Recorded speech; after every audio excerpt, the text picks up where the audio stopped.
Well, does your body ache when it starts to rain? Well, according to a researcher at the University of Georgia, you're not alone. That's right. The Fox's medical team's Beth Galvin tells us about a new forecasting tool that may actually help predict flare-ups. This was a survey of about 4,600 people, and 79% of migraine sufferers and 64% of those who had other chronic conditions like arthritis said that weather can trigger their pain. And many said they would change their plans if a pain forecast predicted a rough day ahead. If you live with chronic pain, you probably know when the weather's changing because you can feel it. But now there are new weather-based pain forecasts for people with arthritis, migraine, fibromyalgia, and other conditions that might help predict flare-ups based on incoming weather.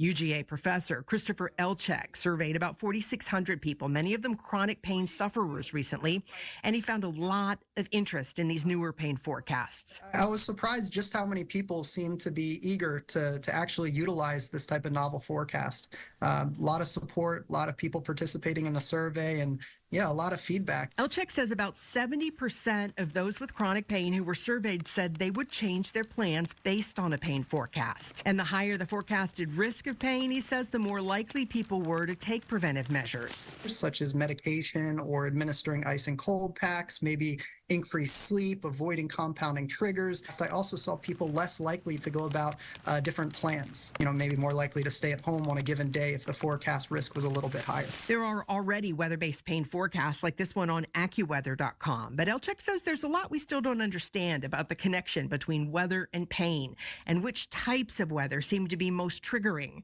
From the research we have, he says, those really muggy, warm, humid days seem to result in the greatest instance of pain. But even within conditions, there is slight variability. For example, with people with migraine, really dry, hot days seem to be most triggering. So pain forecasts would likely have to target specific health conditions.